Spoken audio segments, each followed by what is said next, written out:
I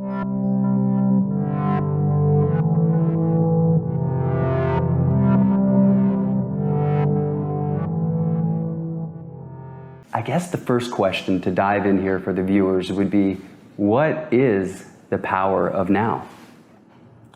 Well, the power of now, the title of the book that came to me while I was writing the book points to a fact that many people continuously overlook, and that is that life is always now.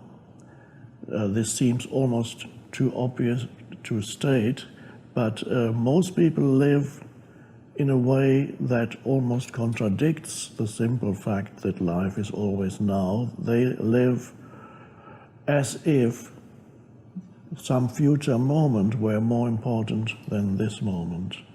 So most people always live towards the next moment. They're always on their way towards the next moment. So, or if they get very old, then usually they live in the past, and they still don't live in the present moment.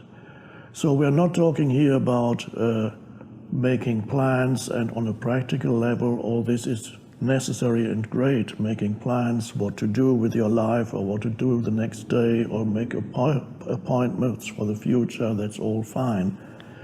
But most people are never at home in the present moment. There's always something missing. There's an inner feeling that I need to get to the next moment where I will find some kind of completion or fulfillment. But when they get to the next moment, again, another next moment appears that they need to get to. So there's first of all the simple fact that life is always now. So we can learn, instead of continuously ignoring the present moment, we can first of all realize the amazing fact that your entire life is experienced in and as the present moment. Life is never not the present moment. So it's the most precious thing we have. We could say it's the only thing we have, because the future, what we call the future, never actually comes. Nobody has ever experienced the future, because the moment the so-called future comes, we experience it as the present moment. Mm-hmm. Again, the past, when we talk or think about the past, we can only do that in the present moment. So even thinking about the past and thinking about future, it ultimately happens in the present moment. Now, when we are always mentally projecting forward into the next moment, we miss the aliveness and vitality of this moment, which is ultimately all there ever is. I think it's an amazing realization that many people never actually get to a place where they are able to, except for brief moments, where they're able to come into a good relationship with the present moment. It's amazing. There are millions of people on the planet who live in an almost antagonistic relationship with the present moment. They don't want to be where they are. They'd rather be somewhere else. They may be engaged in some kind of activity, but they'd rather be doing something else, or they'd rather be already at the end of this particular activity. They may be with somebody, but they don't really want to be with them. They'd rather be somewhere else. You know the bumper sticker on some cars that says things like, "I'd rather be golfing," "I'd rather be fishing." So there is this strange fact that the present moment is treated by people internally either as antagonistic, I just need to get to some better moment, or as a means to an end. It's always a means to an end. So when you're engaged in an activity, you're already mentally projecting yourself to the next moment where the activity comes to an end, or whatever you want to achieve through the activity. So it's like being on a journey and mentally projecting yourself to the destination and not realizing that the journey takes, let's say you're on a journey, it takes a week. Arriving at the destination is a one brief moment, and there you are. It takes 1 week to get there, but if you reduce the value of the steps that you are taking in this moment, if you reduce that to always only a means to an end, then your entire life becomes a means to an end, an end that never really arrives, because when you arrive at that moment, then something else immediately pops up that you need to reach.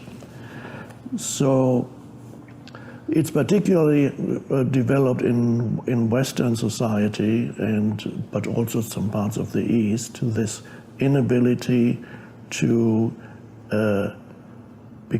be friendly with the present moment, because people think if they are not stressed, then they're not taking responsibility for their lives. But the opposite is actually true. It can be an amazing realization that a person suddenly realizes that they've lived for the past 20 or 30 years always looking for the next thing, never being able to actually enjoy the present moment, except for brief moments when sometimes you have a good meal and there's a feeling of fullness, and then for a short period of time you feel okay. Now, why is it that people cannot be internally aligned with the present moment, and why is it that they find it so difficult to make the present moment their friend, as I call it, rather than their enemy? This little thing is very important. Make the present moment your friend rather than your enemy, and you'll be amazed how many people, without knowing it, unconsciously, make the present moment into a kind of enemy. And that is a very dysfunctional way to live. Then everything becomes a means to an end that never arrives. Every relationship, when you meet another human being, even that human being then becomes a means to an end, because you want to achieve something through this human being. So it reduces life to something that is no longer enjoyable. It takes away from the aliveness of life, and it reduces the quality of your life. So if you make the present moment your friend, then you experience life in a different way.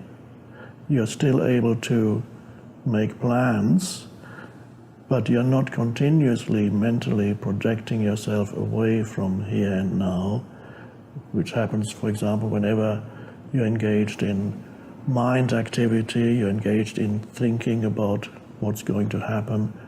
Worry is a typical way of the mind continuously playing out thoughts about things that might go wrong, things that you might lose, that you might not attain.